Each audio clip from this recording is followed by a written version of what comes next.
Orang muazin, jangan masih muazin ini tukang bank kaumnya, jangan kaumnya tukang ajan dulu kan ajan belum ada Mac nih 500 hijriah ke bawah yang lebih 1000 tahun yang lalu belum ada lagi Mac, muara suara belum ada. Jadi itu pentingnya menara ini, menara.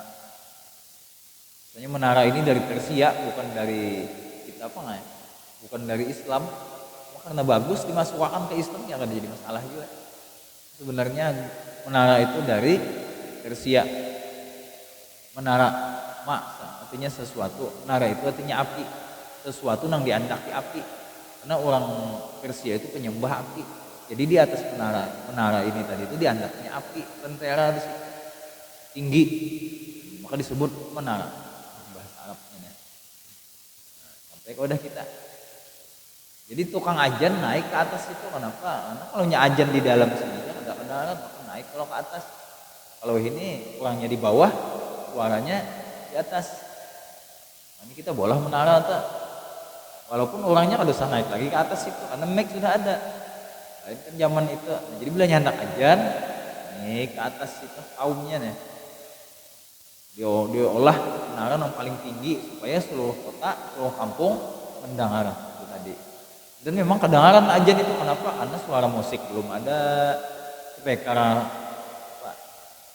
Tambah gantaran rumah apa? Speaker apa? Belum ada lagi. Jadi kadang jalan buat kampung tuh sunyi juga. Paling suara burung kan ada. Jadi apabila ada ajan tuh bakal tiap kedengaran aja.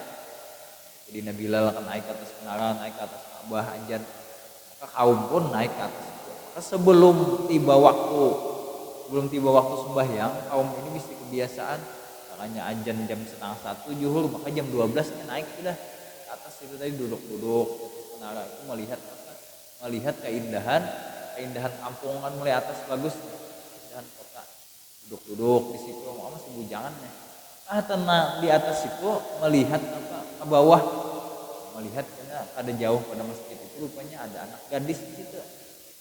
Setiap kali kaum naik ke atas itu ada kena gadis itu baik itunya duduk di teras rumahnya atau inya berdadai, inya berjalan lihat situ. Jadi kaum nih mau juga naik tiap hari itu, jongkong juga naik ke atas. Melihat bebinian tadi. Jadi mengagumi mulai atas tadi kaum.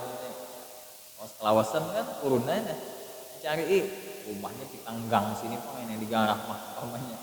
Tangnya situ sambil diselidiki nih. Akhirnya cerita dia buat kenalan akhirnya kaum tadi. Tahun babinian itu ternyata napa qadarullah ternyata si babinian itu anak orang Kristen. Dan ini pun orang agama Nasrani juga, agama Kristen juga. Maka kaum ini sudah terlanjur cinta, terlanjur jatuh cinta sudah. Hubungan dan cinta kaum tadi memang disambut juga nih. Akhirnya kaum tadi berdatang lawan Abah. Datang lalu jana Abah aku setuju aja. Cuman syaratnya sebutin aja bukan babinian, bukan anakku nang umpat ikam, tapi ikam nang harus umpat aku. Tahu nggak deh? Nah, cuma ini nang beratnya deh. Ditinggalkan kan ya sudah terlanjur cinta sudah. Maka sadang sudah baca carian, sadang melihat gambar nang lain beda juga. Tetap itu juga. Ujian nang kuitan aku setuju aja cuman ikam harus melepas lawan agama ikam. Kalau kaum ini rupanya berpikir nih pulang kisahnya aja pengen masuk Kristen kan ya. Kisahnya aja masuk Kristen karena mbahnya nikah secara Nasrani tadi yang itu aku boleh pulang rencana si kaum tadi tapi napa ternyata masuk Kristen nya apalagi orang kampung kumpul ajan kita habis masuk Kristen. Nikahan di gereja lalu malam pertama kan di rumah babiniannya deh, acaraan di rumah babinian itu tadi di rumah beloteng.